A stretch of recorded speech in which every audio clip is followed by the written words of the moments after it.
Hello everyone, welcome again. कैसे हैं आप सब। आज मैं आपको विटामिन B12 डेफिशिएंसी के कुछ सिम्टम्स, कुछ साइंस बताऊंगी और अगर आपको विटामिन B12 डेफिशिएंसी है तो आप उसे कैसे करेक्ट कर सकते हैं वो मैं आपको बताऊंगी। So let's get started. India में आजकल विटामिन B12 की डेफिशिएंसी बहुत देखने को मिलती है क्योंकि यहाँ पे बहुत सारे लोग हैं जो वेजिटेरियन हैं, मतलब नॉन वेजिटेरियन जो लोग हैं वो जो फूड कंज्यूम करते हैं फिर भी उन्हें एडिक्वेट अमाउंट में विटामिन B12 नहीं मिल पाता। पहले जैसे आयरन डेफिशिएंसी देखी जाती थी वैसे ही आजकल विटामिन B12 डेफिशिएंसी भी इंडिया में बढ़ती जा रही है। विटामिन B12 डेफिशिएंसी कैसे होती है और उसकी हमारी बॉडी में कितनी मात्रा होनी चाहिए, कितना हमें लेना चाहिए डेली।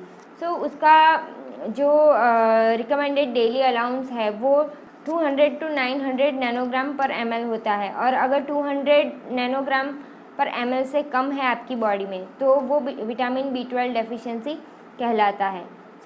विटामिन B12 डेफिशिएंसी क्यों होती है? अगर आप डाइटरी विटामिन B12 कम लेते हो, अप्रोप्रिएट फूड लेते नहीं हो तो विटामिन B12 डेफिशिएंसी हो सकती है। और जो वेजिटेरियन लोग हैं ज़्यादातर उनमें देखा जाता है कि vitamin B12 mostly non veg जैसे रेड मीट है और एनिमल प्रोडक्ट्स है उसमें से ज़्यादा मिलता है। वेजिटेरियन लोगों में विटामिन B12 डेफिशिएंसी बहुत कॉमन है। और कौन कौन से कॉजेज़ हैं? जैसे ये vitamin B12 deficiency, vitamin B12 हम लेते तो है मगर उसका एब्जॉर्प्शन नहीं हो पाता, मतलब faulty absorption of vitamin B12। फिर कोई गैस्ट्रिक सर्जरीज़ हुई है जैसे कि जहाँ पे इसका एब्जॉर्प्शन होता है वो पार्ट निकाल दिया गया है, ऐसी कोई भी गैस्ट्रिक सर्जरीज़ हुई है तो भी विटामिन B12 का एब्जॉर्प्शन नहीं हो पाता। लैक ऑफ इंस्ट्रिंसिक फैक्टर, ये जो इंस्ट्रिंसिक फैक्टर है वो भी विटामिन B12 के एब्जॉर्प्शन में हेल्प करता है। अगर वो नहीं है तो भी विटामिन B12 डेफिशिएंसी हो सकती है।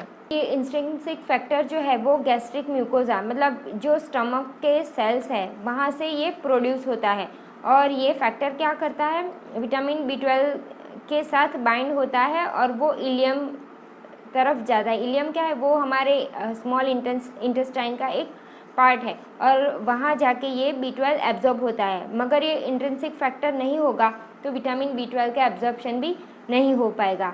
देन दूसरा एक कॉज है कि अगर आप बहुत ज़्यादा एंटी एसिड्स का यूज़ करते हो, बहुत ज़्यादा प्रोटॉन पंप इनहिबिटर्स लेते हो, मतलब आपको एसिडिटी की ज़्यादा प्रॉब्लम है और आप फ्रिक्वेंटली ऐसी एंटी एसिड्स का यूज़ करते हो तो भी विटामिन B12 का एब्जॉर्प्शन नहीं हो पाता।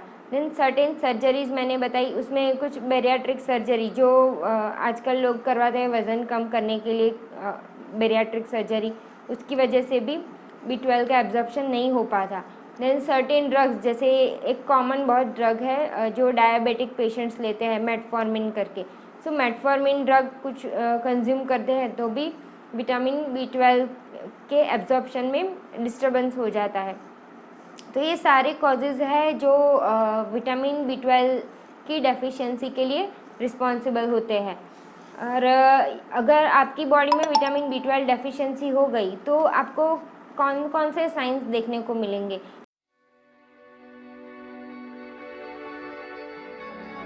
क्या होगा? सबसे पहले क्या होगा कि ये जो विटामिन B12 है वो क्या करता है, हमारी बॉडी में जो रेड ब्लड सेल्स है, मतलब जो लाल पेशी जिसे कहते हैं, उसके कंस्ट्रक्शन में, उसके प्रोडक्शन में हेल्पफुल रहती है। तो ये जो रेड ब्लड सेल प्रोडक्शन की जो प्रोसेस है वो भी कम हो जाएगी। और ये इम्पॉर्टेंट 10 साइंस है जो मैं आपको बताऊंगी। फर्स्ट है फटीग एंड वीकनेस, मतलब ज़्यादातर लोगों को थकान महसूस होगी, कमज़ोरी महसूस होगी, ये देखने को मिलेगा। Then symptom number 2, pale skin and mucus membrane, जो भी स्किन है वो पेल हो जाएगी। Then third, numbness and tingling sensation feet and legs, मतलब आपके जो पैरों में है वो सुन्न हो जाएंगे। कभी कभी आप एक पोजीशन में रहते हो तो कैसे सुन्न हो जाते हैं, वैसे आपके पैर जल्दी से सुन्न हो जाएंगे, जैसे कुछ चींटियाँ वहाँ पे चल रही हो ऐसा आपको महसूस होने लगेगा। Number 4, difficulty in maintaining balance, कुछ लोग अपना बैलेंस भी नहीं रख पाएंगे और वो सीधे पोस्चर में ठीक से बैठ भी नहीं पाएंगे अगर ज़्यादा कमी रहती है तो। नेक्स्ट है सिम्टम नंबर 5, स्मूथ सोर रेड टंग, मतलब कि जो टंग का इन्फ्लामेशन जिसे ग्लोसाइटिस कहते हैं, वैसे आपकी जो टंग है वो भी एकदम रेड सी हो जाएगी और मुंह में कभी कभी छाले भी हो सकते हैं। देन सिम्टम नंबर 6, कभी कभी सांस लेने में प्रॉब्लम हो सकता है, कभी कभी चक्कर जैसा आने लगता है। Then symptom number 7, confusion dementia, मतलब कि आपका जो ब्रेन है वो प्रॉपरली वर्क नहीं करता, मतलब आप अच्छे से डिसीजन नहीं ले सकते, कन्फ्यूजन जैसा रहता है, कभी कभी आदमी डिप्रेशन में चला जाता है, ये सारी चीज़ें भी हो सकती है। 8th है लॉस्ट पोजीशन सेंस, मतलब कि आपकी जो पोजीशन है वो आप प्रॉपरली मेंटेन नहीं कर पाते हो, आपकी जो पोजीशन सेंस है वो भी चली जाती है। ये क्यों होता है? क्योंकि जो आपके स्पाइनल कॉर्ड है उसमें डैमेज होने लगता है, उसकी वजह से आपकी जो पोजीशन सेंस है वो चली जाती है। देन साइन नंबर 9 है माइल्ड डायरिया, कभी कभी कुछ लोगों को माइल्ड डायरिया भी हो जाता है। और 10th साइन है डिस्टर्ब्ड विज़न, क्योंकि रेटाइना के फंक्शन में भी विटामिन B12 का रोल होता है, तो कभी कभी इंसान को अच्छे से मतलब विजुअल डिस्टर्बेंसेस भी होने लगते हैं। तो अगर आपको भी ये 10 में से कोई साइन है तो आपको भी विटामिन B12 चेक करवाना चाहिए, और अगर कम है तो उसको आपको मेंटेन करना चाहिए। तो अगर आपको ये विटामिन B12 की डेफिशिएंसी है तो आप उसे कैसे करेक्ट करोगे? जैसे बहुत सारे लोग गूगल पे देखते हैं, और जैसे वेजिटेरियन लोग हैं तो वो सर्च करके देखेंगे कि कौन कौन सी वेजिटेबल्स में अवेलेबल है, और वो वेजिटेबल्स कंज्यूम करना स्टार्ट कर देंगे। पर ये विटामिन B12 की जो बायो अवेलेबिलिटी है वो कम है, मतलब अगर आप वो सब फूड कंज्यूम भी करोगे तो 4% जितना आपकी बॉडी में जाएगा। और लोग नॉन वेजिटेरियन है उसके लिए पहले मैं बताती हूँ।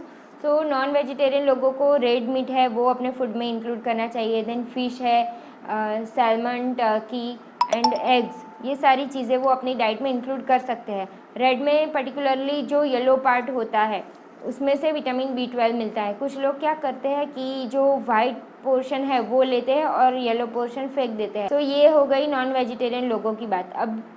अब जो वेजिटेरियन लोग हैं उनको क्या करना चाहिए कि मिल्क एंड मिल्क प्रोडक्ट्स में से विटामिन B12 मिलता है।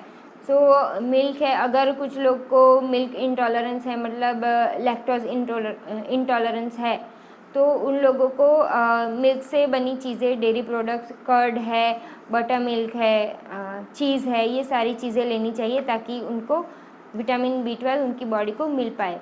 और अगर कुछ लोग ये भी नहीं ले सकते तो बाज़ार में कुछ प्रोडक्ट्स मिलते हैं जिसे फोर्टिफाइड फूड सप्लीमेंट्स कहते हैं, वो भी यूज़ कर सकते हैं। देन अगर किसी ने सर्जरीज करवाई हुई है तो आप कितना भी कुछ खाओगे तो उसका एब्जॉर्प्शन नहीं होगा। सो ऐसी सिचुएशन में क्या करना चाहिए, एक मिथाइल कोबालामिन इंजेक्शन मिलता है जो विटामिन B12 का होता है, तो वो डॉक्टर प्रिस्क्राइब करते हैं। तो अगर आप वो इंजेक्शन लेते हो तो भी वो आपकी बॉडी में उसकी रिक्वायरमेंट फुलफ़िल हो जाएगी। और अगर विटामिन B12 ज़्यादा ले लिया तो वो क्या होगा, लीवर में स्टोर हो जाएगा और वो कितने सालों तक चलता रहेगा, क्योंकि उसकी डेली रिक्वायरमेंट बहुत कम है, जैसे मैंने आपको पहले बताया। ये सारी चीज़ें आप फॉलो कर सकते हैं और अपना विटामिन B12 की जो डेफिशिएंसी है उसे फुलफ़िल कर सकते हैं। सो आज के लिए बस इतना ही। Thanks for watching.